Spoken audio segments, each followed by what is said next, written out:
What's up, everybody? Welcome to another Modern Lending podcast. I'm your host, Alec Hansen. That feels weird. I never thought this would be like a show, but apparently it's a show. I don't know how I feel about that yet. But today, I'm excited because, man, we live in the virtual world now, don't we? We got pushed more and more violently into this virtual space, and that affected all of our jobs, how we do things, but most importantly, it affected how we connect with other people.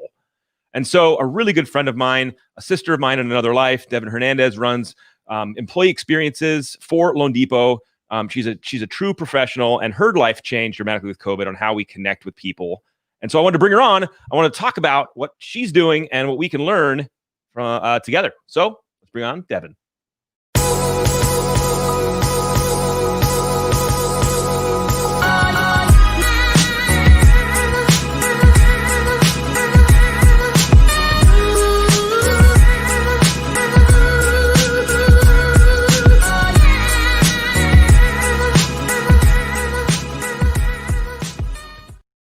Woo! Hi, Devin. What's up? Hey. All right, so the comments are live. Let the trash talking begin. I'm sure we'll get some people that want to just make fun of me because that's your job normally. So Just you. They won't make fun of me.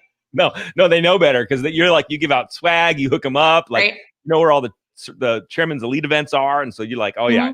There's so much bribery that usually people are pretty nice to me. All right, so Devin, before we start, share with everybody, your role at loanDepot, what you've been doing, what you love doing. Like, give everyone the background here. Sure. So Alex shared, I'm the VP of Employee Experience, which is kind of a catch-all. So it's a little bit of meetings and events. It's a little bit of philanthropy and charity. It's travel. It's a bunch of things. It's basically anything that touches our employees and how can we make it impactful and exciting and authentic to loanDepot. So I do a little bit of everything, but I'd have to say my DNA, what I've made my career in is making really impactful events, whether they be virtual now or in person. So that's what I do. And I've been here for, it'll be 11 years this year. 11 years. So 11 years. You're ahead of me by 1 year. I have to one up you at something. So it's going to be that. Okay. So give everybody an overview of some of the favorite events you've done. And I want people to understand, try to get it, because I've been to so many of them and they've been so cool. And I want people to understand what scale you're playing at. Yeah. Okay. So let's start smaller, but probably the most impactful is our new hire orientation. And for anybody that's heard me, I was on Chris Median's show a couple weeks ago, and we talked a lot about that. That's one of my favorites because it's every single month. So it feels a little bit like Groundhog's Day. But it's so impactful because it's so different than most companies. We put so much more passion into it that it's not like, here's your training manual and go watch these 5 videos and take your test and let's hope and pray that you do well. It's so much more than that. And it was 5 days of live events 11 years ago when I started, and it's 5 days of virtual events now. But one of my favorite parts of that is you really get re-energized every time you talk to a new hire. When somebody comes over here and they share the way that they feel about loanDepot and what this is doing for them in their personal life and professional life, it just rejuvenates you for things that you probably take for granted every day. So that, I would say, is one of my number one favorite events. The flashiest, but definitely one of the most impactful and coolest ones. So that's number one. Number two, the launch of Mello. So, and you were there, you were on stage. That was ridiculous. So I'm just gonna back this up a minute. We were in the middle of our incentive trip for retail, and I get a call and we're launching Mello, and I'm like, what is that? And I think we pulled it off in 2.5 weeks, and we already had this meeting event, this national meeting already planned, and we're like, okay, how can we just steal this meeting and also launch Mello at the same time? And so we had 2 different ballrooms set up. We had all of the salespeople in one room, and it felt like your normal sales meeting. Yep. And then the next morning, they walked into a different room that had, I'm not even going to tell you the dollar amount of audiovisual and creative staging. And we made a Starbucks happen. We made a living room scene. We had, all white acrylic furniture throughout the room. We really wanted people to feel what Mello was going to feel like. And then we did it live on Facebook. And that was so early on. People weren't doing those things yet. Oh. So, I mean, that was an incredible event that I think challenged me and my team in a whole different way. So I'd say that's number 2. Do you want a number 3? By the way, before we get to number 3, so everyone, you can actually go watch that on YouTube. You can go watch them all. So you can see the set and the experience Devin's talking about. It was crazy to be there. I mean, the whole wall behind Anthony was video screen. I mean, it was 90 feet by 40 feet tall. It was gigantic. That's gigantic. It was, and it really had like an Apple-esque feel to it. And I think anybody that was in that room just felt the power and the momentum of where we were going in that moment. So objective achieved. Yeah. All right, you have a number 3? Number 3, German's Elite. One of my favorite things. And we do it for 3 different business channels. We do it for retail, we do it for direct, we do it for our wholesale group. Each of these groups are very, very different demographically, how they qualify. I mean, just age and where they sit in the US and even in their environment. You know, some of them are remote, some sit in branches, and then some sit in call centers. So that event, I think, challenges myself and my team so much because it can't be a plug and play. Like we have to look at each group and say like, what's going to excite direct, what's going to excite retail, and what's going to excite wholesale. So that one's super fun, and it takes us to some of the best locations in the country and in the world. So, I mean, personally, I love traveling around and checking some cool places out. So it's definitely one of the benefits of my job and my role here. Okay, so I'll have to I got to give you a little compliment on the event stuff that you do. One of my favorite things on every event you do is trying to wonder what little tiny thing you're going to pull off. A little gift, a little something that is unique that no one thinks about. You always do such a good job in those kind of little wow experiences. In fact, I try to teach a lot of loan officers like to copy that in the mortgage experience. Like look for those moments where you can come in and do something that's unexpected, that delivers that smile and that experience. This is above and beyond. Well, and I think to play in that, Alec, like one of the things that my team and I talk about so much is we're a big organization. We have 10,000 employees, but I don't ever want my team to seem robotic and not personalized. And so we don't use, we have an events at loanDepot email box, but you'll never not have a person answering you with a name. And even for our events, you know, if Kate is my attendee manager for the event, every email from her says, hey, it's Kate. Can I help? Like whatever you need, however we can make your trip personalized and special. Like we haven't lost, no matter how big we've gotten, we haven't lost that personal touch. And so to me, that draws back to that gifting and those special touches is that my team doesn't get to say, okay, we're so big now, we don't have to care about each individual person that's attending. Like, I know you, I know your wife, Erica, I know Dan, I know Doreen, I know your sizes by heart at this point. I'm pretty sure that I've built Dan Hansen's entire closet over the last 11 years. That's a fact. Right? Fact. But I take a lot of passion in that, and so does my team. I think we know the spouses just as much as we know the individuals that qualify for the trip, and I think that's what makes it special, and it's real for us. Like it's not a stage. We're not an external company loanDepot hired and says make this meaningful. We're part of Team loanDepot too. So I think passion comes through. So I have some questions for you, and here's kind of where I want to start it up. You know, in the glory days when COVID wasn't the thing. You and I worked together on several in-person large sales rallies. And I love sales rallies for 1,000 reasons. I love getting together. I love community. I love, just kind of the celebration, employee recognition. Like there's so many layers to these things that I love. But we've had a blast. So, I mean, we've done Disneyland. They all got screwed up. And then of course I called you and said, let's do digital.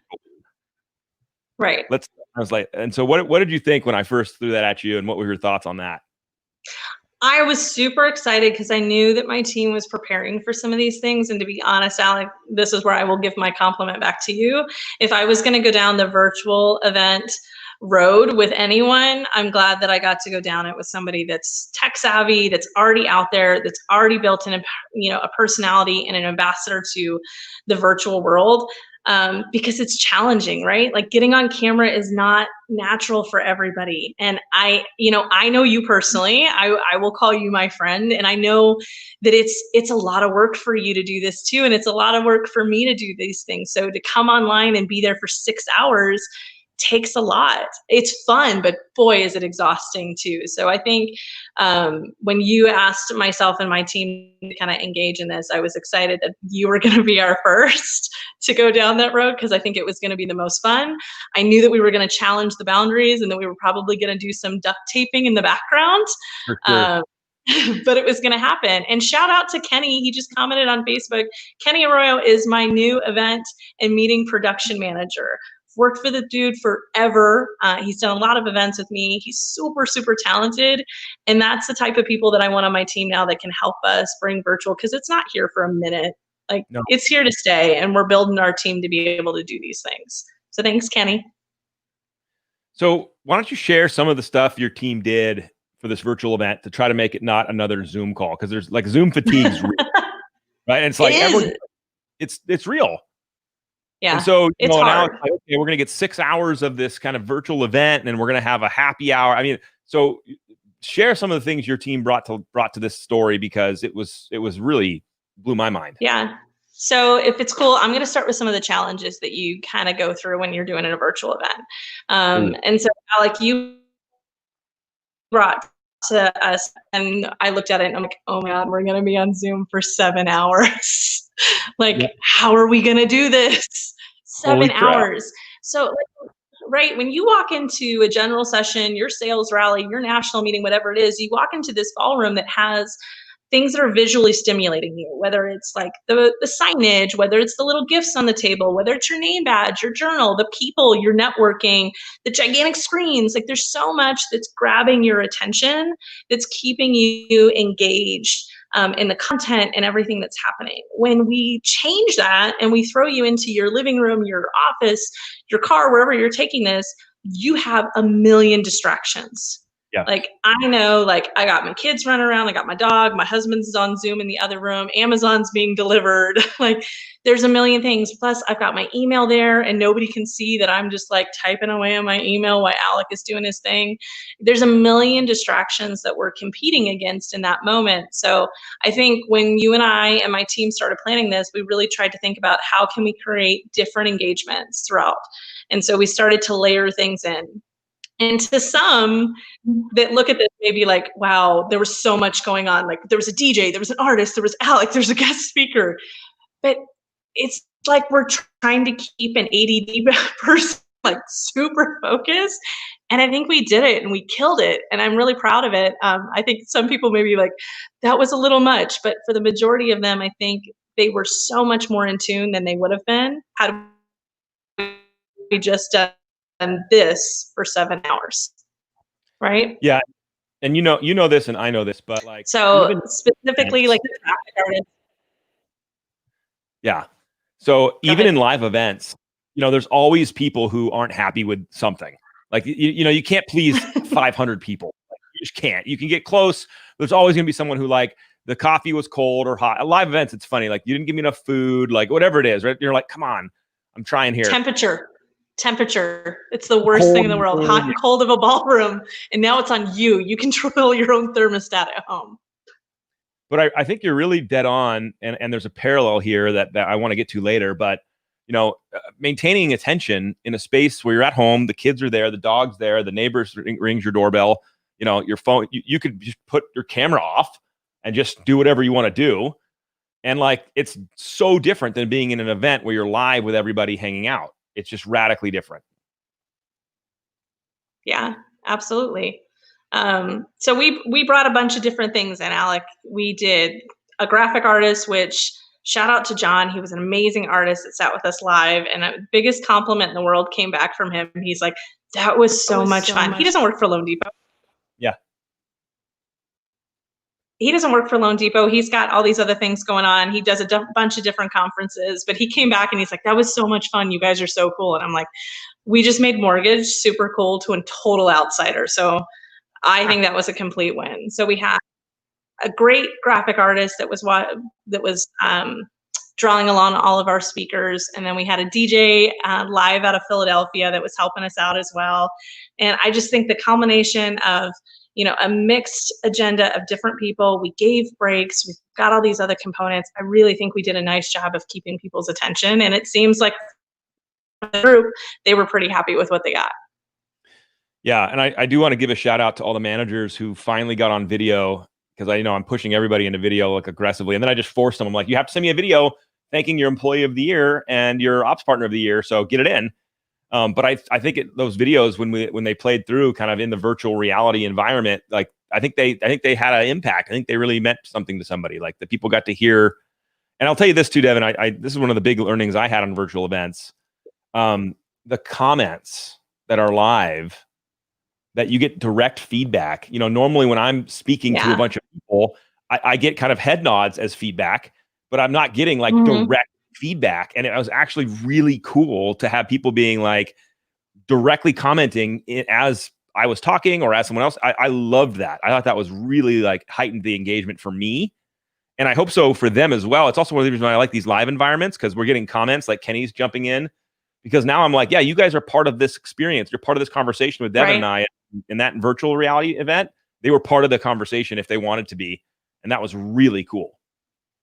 Yeah, no, I agree. It was fun. And I was messing around with people and in the chat box. I know you were as well. And it calls people out. So they're not just like, you're not just watching. This is not a one-way opportunity. Like, you're part of the audience, you're live. And I think you and your team did a really nice job of, we were projecting the different Zoom screens on your virtual stage behind you. And when people won, you were pointing them out and high-fiving their screen. And it was awesome. And I think it reminded people, like, I see you. Because I think that's the thing that people miss the most right now, is that they just feel like it's easy to feel like you're at home and nobody's connecting with you. But like, we really made a point to make sure that we recognize people and we see you, we're here with you. And I think it was fun. It was a good time. So, where are virtual events going in your mind? Because, you mentioned Kenny, but like, I know you're looking forward and you're looking at all this stuff and you're going, okay, like, where are these going to live in parallel to in-person events, as those become, back in style, where do you see this going? Because I'm curious where your brain's at. Yeah, I mean, I probably should have had Kenny next to me, because he probably knows a lot more than I do on this part. But I'll tell you what I think. What I think is that we're going to see an evolution of hybrid forever. There's going to be a group of folks that, for any which reason, don't feel the same comfort in traveling or going across the country to go to this event or that event. But then there's going to be people probably like you and me that crave human connection. So we're going to have in person, and we're going to have people that are going to be joining virtually too. And so I think building into all of our meetings, we have to find a way to bring in that virtual attendee. It's going to be just as important as how we set the seat for someone who shows up in front of us. So I think we're going to see that, and we're probably going to see that forever. And I think that's going to be one of the best benefits, at least from my side of the industry. So Alec, you mentioned at the beginning that we used to do these sales rallies at Disneyland. We did them for years, right? And there's a reason why we stopped for a year or two. And I'm just going to call it out. Live events are expensive. They are. Right. There's a lot of components to it. You're traveling people, and it's not just about getting somebody to your meeting for 5 days, but they've got to fly in the day before. We got to feed them. We got to get them in a hotel room. So live events get so costly too for an organization. And so you start to limit your audience size, because you're like, okay, like, let's get it down to just the key 100 folks that we can get in the room. And then we'll send out PowerPoint slides to everybody else that couldn't be there. And I don't know any person that's felt like, oh, I read that PowerPoint and I totally got the point. I mean, they're not that impactful. So this virtual change for us has given us an opportunity and kind of a gift to say we can do these events again. We can make our audiences large, and we're not, I'm not going to tell you that virtual meetings are free, because they're not. If you do them well, they do have a cost to them, but we're back in our audience again. We're back with our people again. And I think we're doing a really nice job of it. But that was kind of like the silent gift to me in the moment, is it allowed us to bring some things back that we may have put on the back burner for a couple of years because of costs and constraints. And it's funny too, because Devin, it's not just about scaling. Look at the high level of events of 100 people, 1,000 people events, that kind of stuff. But then you have to. I go back down mentally to like, what about the branch manager? who used to hold sales meetings, in-person sales meetings, and give a little award monthly recognition and now it's like you got to pivot virtually. Everyone had to pivot virtually. And I'm just looking down going, man, that's got to put a ton of pressure on everybody, not just what you do and I do, but what a branch manager does. And so, there's skill there. There's new skills to learn. Like, how do you hold an effective virtual meeting? And how do you keep attention? And how do you, and by the way, people turn their cameras off. And so it's like, or they don't even own a camera. Right? I mean, they can't even get on Zoom. Yeah. So I'd love for you to share some like secrets and tips and tricks you learned and tactics and all that fun stuff for everybody listening, because it is a whole new area. And like you and I ran into it head first because we're like crazy people and we're like, we'll figure it out. Like, I hope it doesn't blow up. Right? We're going to do it. Other people who are just like terrified or not feeling equipped at all. So let's hear some of the secrets, Devin. Spill the guts here. Sure. So not even from a meeting side, but our organization uses Microsoft Teams as a main communication tool, which is, we all moved out of the office and I don't have an office phone anymore. And so every person in the organization can call me on audio or by video every time they want. Every single time I answer on video. It doesn't matter who you are that's calling me. I don't care if if you're one of the 10,000 employees that I haven't had a chance to meet yet. Every single one of you will see my face. And it's funny, I answered a call yesterday with one of our recruiters and she's like, oh my God, your video's on. And I was like, yeah, you should turn yours on. And we had a conversation. She's like, do you get ready like every day? And I'm like, no, I don't. But that's not the point. The point is that I don't get to hide from you when I'm in the office. I don't get to hide from you when we went into a boardroom together. So why am I trying to hide from you at home? And I have connected so much deeper with a lot of my team members during this time. I have employees that sit in California and in Arizona, and I have seen my California employees more than I ever have in the last 5 years they've reported to me. And so the connection with this team is so important. So I think, think of the basics. It's not just about how am I going to show up virtually for my meetings, but start doing it in your everyday life. Like I look at my kids. I have a 5-year-old, a 12-year-old, and a 14-year-old. So I got kindergarten, junior high, and high school. So please, somebody pray for me because the last 7 months have been tough. But it's funny, if you watch them, none of them take phone calls anymore. They FaceTime their friends for every single conversation. And I'm like, really? Like, you guys, they don't even text anymore because they don't even want to write, which maybe is a whole nother conversation. But they FaceTime constantly. They're not afraid of that, but yet we try to hide from those things too. So I'd say just start with the basics of force yourself to get comfortable because it makes these things less uncomfortable. I'm not worried about going live with Alec today because I do it every single day. So I'd say that's a big thing for me. Dude, that's a huge tip. Huge tip that's underrated. I was just on my last podcast, I had a buddy of mine, Sorab, on there, and he always defined it as putting in the reps. And like what you just described was perfect. Like you're practicing, even if it's with your employee or colleague or peer across the country, you're practicing looking at a camera, you're practicing showing respect, you're probably getting better at it because you're like, oh, that didn't work, or I didn't like that. And so you're changing things. But that's huge. I mean, I can't highlight that enough.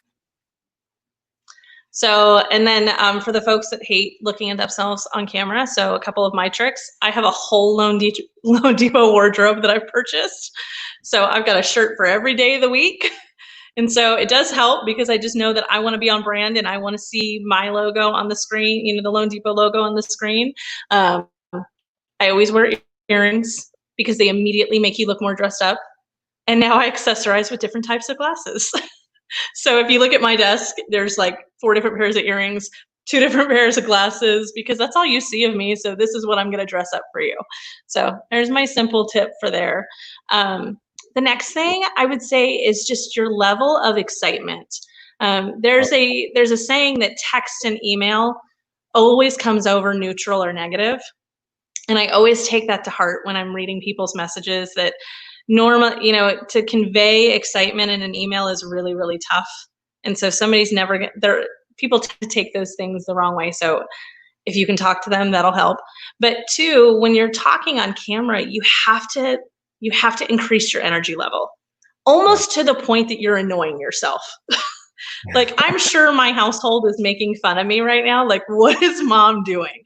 But you've got to bring it up. So like that inner cheerleader in all of you, like bring it up 25% because you are combating all the distractions. And I need to make sure that you're not going to stop listening to Alec and I right now. So I've got to put it on. I've got to turn it on. And that's what makes it exhausting too. I mean, Alec, I'm sure like after the sales rally, I sent you an emoji of like a little kid in a ball on the floor rolling. I'm like, talk to you in 12 hours. Because it's straining, but it's so rewarding too. It is. Yeah, so I really resonate with that. Video, you've got to come up a notch. And when you're hosting team meetings and you're doing, sales meetings and you're the leader of that experience, you've got to come and bring it all. Because otherwise the not in-person effect pulls down the energy just naturally. You can't, there's no one else here. So you've got to bring it. Great tip. So the other thing that I would say from a tip is know the tool. Get in Zoom, play with it. Watch other people. There's tons of things out there that tell you how to use the tool. If the Zoom is the one that you're going to use the most, but understand how to share your screen. Understand how to mute people or unmute people. It's so funny. I do so many video calls. I'm no joke. I'm on video probably 7 to 9 hours every single day, which is a bit ridiculous. But I have vendors all the time that are like, oh, this is Devin. She's like the Zoom queen. And that makes me laugh, but they're like, she can share screens like nobody's business. And I'm like, really? Like that's a talent that I have is I can share screens. But it's funny. So no. I got to go nerdy on you now because you know the thing. So have you seen this? I showed you this before, right? Yes. I tried to order one. This is a Stream Deck for those of you guys that don't know. And down here on all these buttons down here, I hotkeyed because Zoom has hotkeys, right? Like in order to mute all, it's like Alt A or something. I don't remember. I had to Google it. and so I assigned hotkeys so I can mute everybody right here. I can share my screen. I can unshare my screen. I can mute myself. All the features are built into this little Stream Deck. And so instead of having to hotkey or click around, if something's happening really quickly, bang, my screen's off. My naked 6-year-old runs in here, screen off, but you're totally right. Know the tool. You don't necessarily have to go that dorky, but I just didn't want to keep having to click around. I wanted one button to push, but yeah, I mean, you got to know your tools, or else you can't use them effectively. Know the tool and find someone who does know it really well. I know. In my in the industry and organization or industry that I'm part of, meetings and events in general and hospitality has been an area that's been really, really heavily hit with COVID. I mean, I've got lifelong peers that have been jobless for months. I've got hotel friends that have worked for the same hotels for 30 years that don't have jobs today. And it's sad, and I'm not necessarily better at my job than they are. I'm just really, really blessed to be part of a growing organization and part of an industry that's not impacted in the same way. And for that, I'm truly grateful. But I've reached out to so many friends like, hey, I use Zoom 7 hours a day. If you don't know Zoom and you need help, message me. And I seriously, Alec, like for this group too, like I made 3 different videos already. I've given them to the tech department of loanDepot. Like if someone just doesn't even understand how to schedule a meeting or how to use this, like, dude, I've made a bunch of little videos. I don't look great. I don't sound great, but I'd rather hand them out to you and empower you to know how to do that because it's the simple things. And I think that's what scares people about being virtual is like, what am I sound like? What do I look like? And what if I don't know what I'm doing? And people are watching me get flustered. So know the tool, practice the tool. And you practice the tool by using the tool more frequently than just like once in a blue moon. Yeah, I was going to say, just like your last point, if you're practicing and you're using it in your daily use, you'll start to figure stuff out.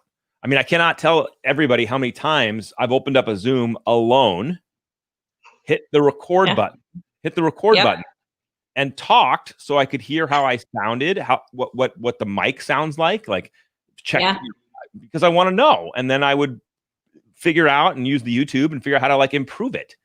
So yeah, I mean, head on. Okay. So Anything the other else? thing you talked about is like how do you engage people? So okay, so that's how you get ready for it. You know, you're going to practice your tool, you're going to use it more frequently, you're going to find somebody who knows more than you do about it and ask them all the questions. Yep. But then you're in the event itself. So one of the things about Zoom that's a bit of a challenge is once you get over, and it depends on your computer, once you're over like 16 people or so, then you start to have pages of folks, right? Grid. And Grid. and it's hard, right? You've got the grid. And if you're on an iPad, then you've only got 9. And if you're on a phone, then you've got 6, and so on and so on. So you have to work really hard to engage people. So if you're a manager holding, you know, smaller group meetings of 20 or 30 folks, one of the things is you have to get other people involved in running that meeting too. Because if they're just going to sit and watch you the whole time, it's lame. Like, give your people things to do to participate. They have to help, and it's building ambassadors within your group too, but it keeps changing the view. If you are talking the entire time and your 30 people are sitting there on mute, guess what? Their screen never changes, not one time, because you're the talking head that's in the top left corner, and that's it. But the moment that you start engaging with other folks and having other speakers within your group, the screen changes. People move. As somebody speaks, people move around. And it's important for the human eye to see things because they're like, oh, something changed. I need to see what's looking. So it's also just an engagement strategy. So that would be an easy one, I think. No, share the love, share the weight of the meeting with other folks. Yep. All right. What else? So what else? What do you want to know? I mean, I do this all day long, so I kind of feel weird about it. Let me piggyback on your comment about the sharing the load, because I think that's super true. Like, one of the things I see people do in their meetings is they put up a PowerPoint or they put up the agenda, and the static agenda is there, and that's useful for a period of time because I want to see kind of what the day is.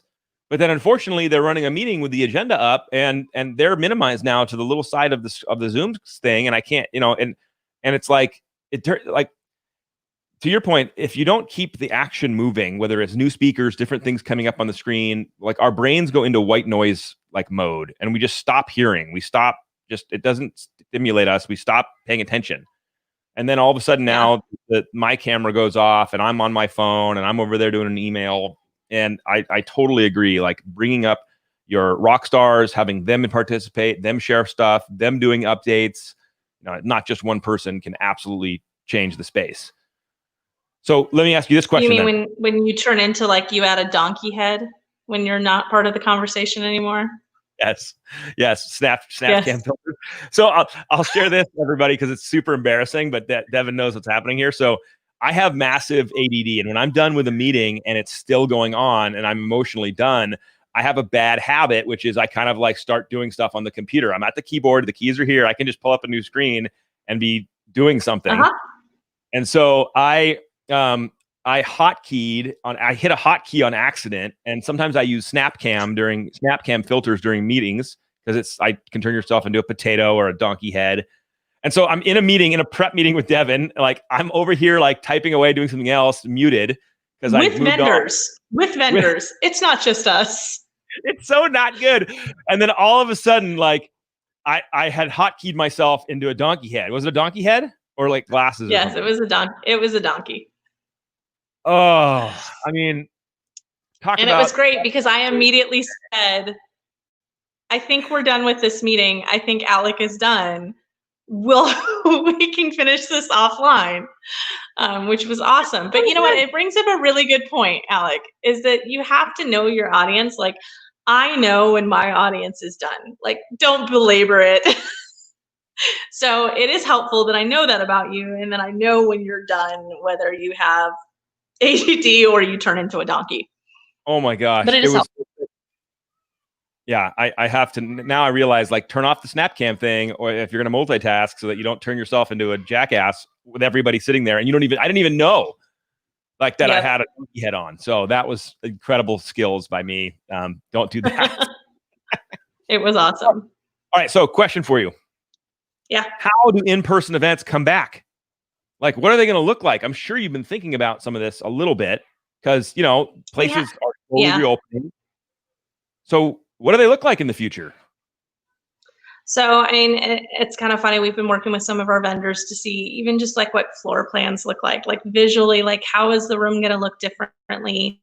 And it's weird. So if you picture a room that you could have 100-person event in, that room can now accommodate 20 people. So the size and the way that people are set up and having everybody distance and all the days of people getting irritated, like you squished me into this table with one person on this side and those days are gone. And so I think that's why it's also so important to have that hybrid approach, is because we can't physically to hold 1,000-person event is going to be so different. And everybody's individual risk tolerances and what they're comfortable with are different too. So I've seen a couple of folks that are doing in-person meetings right now. I wouldn't recommend him for my group right now, because I just don't think, if your goal is connectivity, if your goal is to get people face to face, because that's the key part of live events. And if they're having to stay that far apart from each other right now, that's really difficult to achieve. So I think we're doing a great job with virtual events. I think they're here for a while longer. I don't know where this is going to go, and it's hard because everybody's risk tolerance is different. Everybody's organizational risk tolerances are different. I mean, we both know companies that have their doors open today and have people in their offices, but loanDepot has made a radical and amazing decision to keep our employees home. And I commend them for that, but there's organizations that haven't. So, different organizations think differently, different states, different countries. I mean, I'm looking at contracts for different. I don't want to leak any Chairman's Elite information. I'm careful here. Well, it's international. But you've leaked that. I did not. I'm just because saying. you heard country. I heard it. But so it's funny because we're having to layer in those things. What a country feels about it, what a specific state does, and then you've got to think about your individual people and how they feel about it too.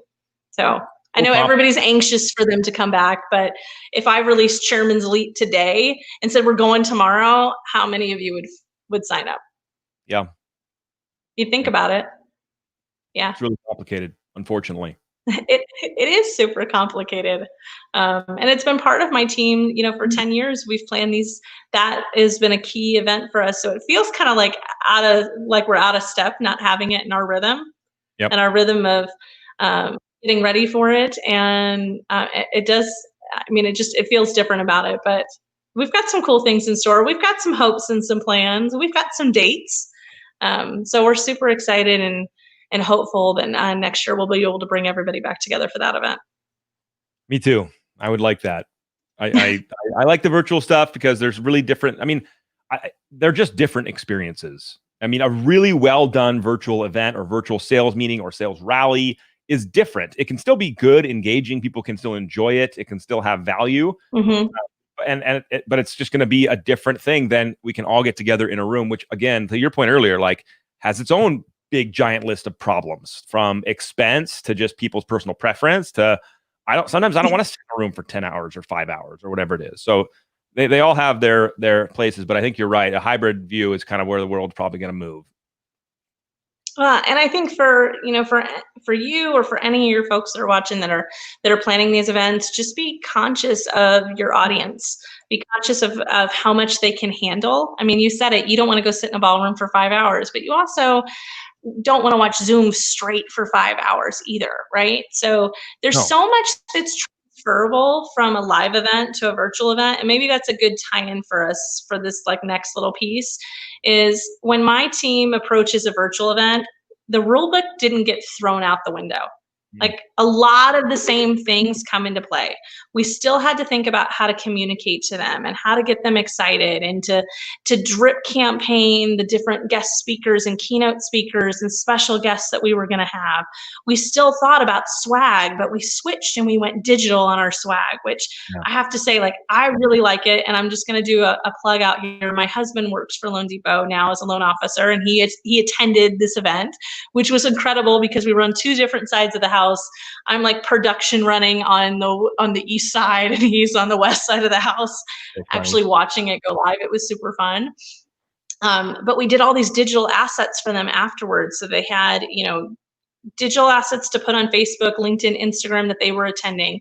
They had different phone screens of the key themes from the meeting so that they could live a little bit longer for them. They had desktop updates for them that had those messages on there. And I know from my husband, I see it on his phone every day and it makes me smile. I see it on his computer screen because, having a strong mindset, like it's something he wants to focus on. And I'm like, we did that. Like we gave that to people. And that's swag. That's the same thing as me giving you a name badge or a journal on your seat that had the name on it, but we just had to do it a little bit differently. We thought about food, like we had a happy hour with you, right?